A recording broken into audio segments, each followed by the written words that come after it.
1200 টাকার মধ্যে এই কেকটা রেডি করে কাস্টমারকে ডেলিভারি করে দিলাম। কি করে 1200 টাকার মধ্যে তোমরা কেকটা রেডি করবে আর কেকটা ছিল টোটাল কত ওয়েটে সেটা আমি ভিডিওর লাস্টে তোমাদের কাছে শেয়ার করব। Hello my lovely home bakers and YouTube family, welcome back to my channel cooking baking lovers. আজকের পর্বে আমি তোমাদের কাছে শেয়ার করছি ছোট্ট একটা টিউটোরিয়াল। এই টিউটোরিয়ালের মাধ্যমে কিন্তু তোমরা খুব সহজেই সেমি ফন্ডেন্টের কেকটাকে চকলেটের ডেকোরেশন করে নিতে পারবে। আর কেকটার ওয়েট কতটা ছিল সমস্ত কিছুই আমি ভিডিওর লাস্টে তোমাদের কাছে শেয়ার করছি। তো চলো কেকের ডেকোরেশনটা শুরু করব। তো সেমি ফন্ডেন্টের ডেকোরেশনটা সম্পূর্ণ আমাদের সরিয়ে এখানে তৈরি করে নিতে হবে চকলেটের ডেকোরেশন। এখানে নিয়েছি 2M কোকো ব্র্যান্ডের হোয়াইট কম্পাউন্ড, তোমরা যে কোনো ব্র্যান্ডের কম্পাউন্ড ব্যবহার করতে পারো। এরপর হোয়াইট কম্পাউন্ডটা আমাদের মেল্ট করে নিতে হবে। তার আগে কম্পাউন্ড একদম ছোট্ট ছোট্ট করে কেটে নিতে হবে, তা না হলে কিন্তু হোয়াইট কম্পাউন্ডটা মেল্ট হতে একটু সময় লাগে। আচ্ছা, এই কেকটা ডেকোরেশন করতে মোট আমাদের এখানে চকলেট লেগেছে 100 গ্রামের মতো। তো 100 গ্রামের মতো হোয়াইট চকলেট একটু ছোট ছোট করে কেটে নেব। আজকে চকলেটটা আমি মাইক্রো ওভেনে মেল্ট করে নিচ্ছি, তোমরা চাইলে ডবল বয়লার মেথডেও মেল্ট করে নিতে পারো।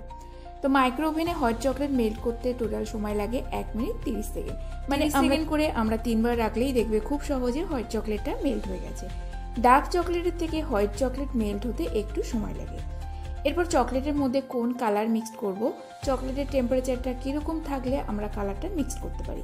এখানে অয়েল কালার না লিকুইড কালার, কোন ধরনের কালার তোমরা মিক্স করবে আমি তোমাদের কাছে ভিডিওর মধ্যে শেয়ার করছি। ডার্ক চকলেটের থেকে হোয়াইট চকলেট মেল্ট হতে একটু সময় লাগে। তো এখানে আমি মাইক্রোওয়েভ করে আমার 1 মিনিট 30 সেকেন্ডের মধ্যে এখানে আমাদের চকলেটটা মেল্ট হয়ে গেছে। এরপর চলো প্রথমে লিখে নেব নাম্বার। তো এখানে আমি নিচ্ছি 8 সংখ্যা। তো 8 সংখ্যাটা কিভাবে লিখছি তোমরা দেখেই বুঝতে পারছো। এই সংখ্যাটা লেখা হয়ে গেলে এর মাঝখান থেকে দুটো আমরা নজেল রেখে দেবো, তাহলে খুব ভালো করে কিন্তু এখানে মাঝখানে হোলগুলো তৈরি হবে। প্রথম লেটারটা দেখবে তোমরা লেখার সময় একটু অসুবিধা হলেও সেকেন্ড লেটারটা যখন লিখবে সেটা কিন্তু খুব সুন্দর দেখতে হয়। আর এইভাবে যখনই আমরা চকলেটের কাজ করব, যদি আমরা নাম্বার বা যে কোনো লেটার লিখি না কেন, একটা জায়গায় কিন্তু অবশ্যই তোমরা দুটো লিখে নেবে, তাহলে খুব সহজেই কিন্তু একটা ভেঙে গেলে আরেকটা আমরা কাজে লাগাতে পারবো। এরপর গলানো চকলেটের মধ্যে অ্যাড করে দেবো ক্যান্ডি কালার। ক্যান্ডি কালার মানে এটা হলো অয়েল বেসড কালার। এইখানে কিন্তু আমরা না জেল কালার ব্যবহার করতে পারি না ওয়াটার বেসড কালার ব্যবহার করতে পারি। চকলেটের সাথে যদি আমরা ওয়াটার বেসড কালার বা জেল কালার ব্যবহার করি তাহলে দেখবে চকলেট খুব তাড়াতাড়ি কিন্তু দলা পাকিয়ে যায়। আর যদি এখানে অয়েল কালার ব্যবহার করা হয় খুব তাড়াতাড়ি চকলেটের সাথে মিক্সড হয়ে যায় আর চকলেট একটু জমে যায় না। এখানে তোমরা কোন টেম্পারেচারে চকলেটের মধ্যে কালার মিক্স করবে, একদম কিন্তু গরম অবস্থাতে চকলেটের মধ্যে কখনো কালার মিক্স করবে না। গরম অবস্থাতেও কিন্তু অয়েল কালার মিক্স করলে অনেক সময় চকলেট শক্ত হয়ে যায়।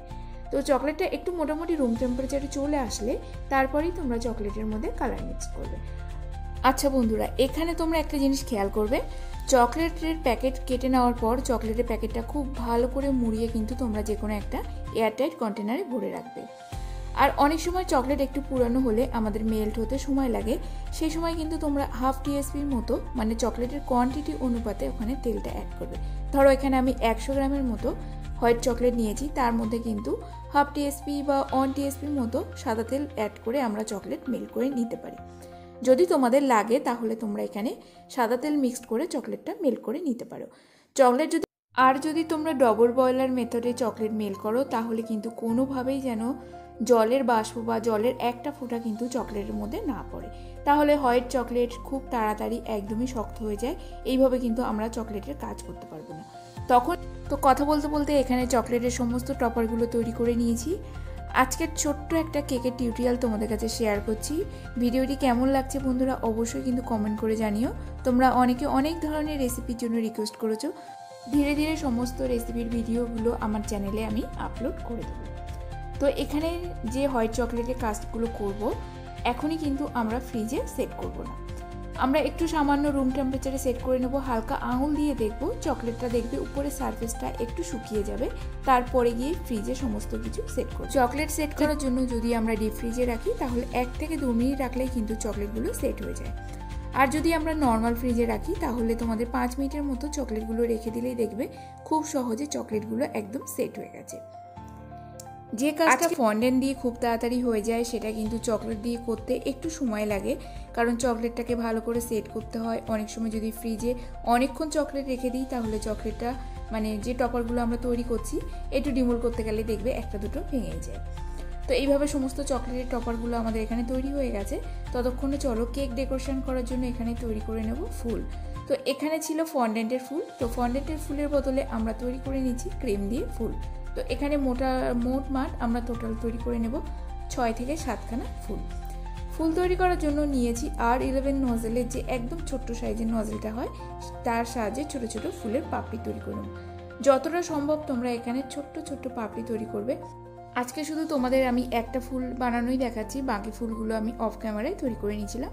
তো এখানে যে ফুলগুলো তৈরি করে নিয়েছি সেগুলো ফ্রিজে রেখে দেবো সেট করার জন্য।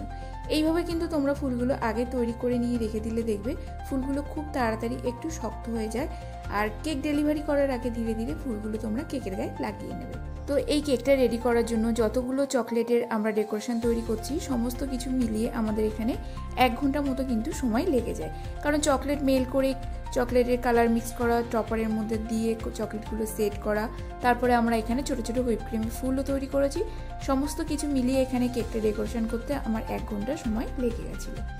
তো এত কিছুর পরেও যখন কাস্টমার এতটাই বার্গেনিং শুরু করে মনে হচ্ছে যেন দোকানে কাপড় কিনতে এসছে। তো এই কাস্টমারকে আমি এতটাই রেগে গেছিলাম, শেষমেশ কেকটা ডেলিভারি করার সময় আমি বলেছিলাম নেক্সট দিন থেকে এরকম বার্গেনিং করলে কিন্তু আমি কোনো কেকের অর্ডার নেব না। নেহাত খুব কম সময়ের মধ্যে তুমি আমার কাছে অর্ডারটা নিয়ে এসছো বলে আমি অর্ডারটা নিয়েছি।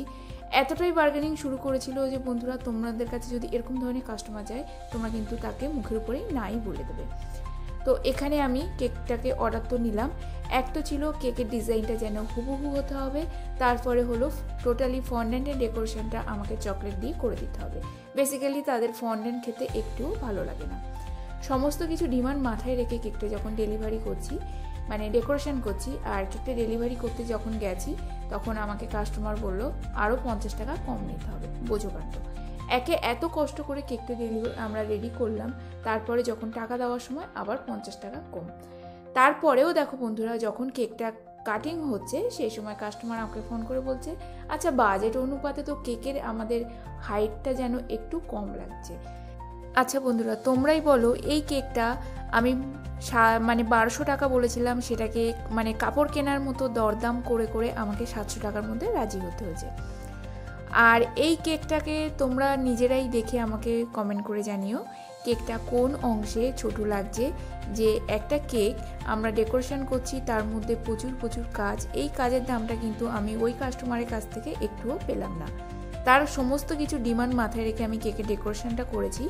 আর এখানে তোমরা হয়তো আমাকে বলতে পারো তুমি কেন অর্ডারটা নিয়েছো, এত কম দামের মধ্যে কেন কেকটাকে ডেলিভারি করলে, সেটাও কিন্তু তোমাদের একটা কোশ্চেন থাকতে পারে। এই কেকটা ছিল একদম লোডেড অফ চকলেট।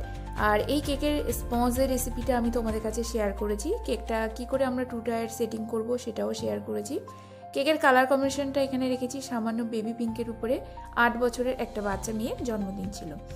আর এখানে যে বাচ্চাটা বেলুন ধরে দাঁড়িয়ে আছে এটা ছিল ফটো প্রিন্ট। তো আমি এটা 10 টাকা দিয়ে ফটো প্রিন্ট আউট করে নিয়েছি, আর এই প্রিন্ট আউটটা কেটে দিয়েছে আমার ছেলে।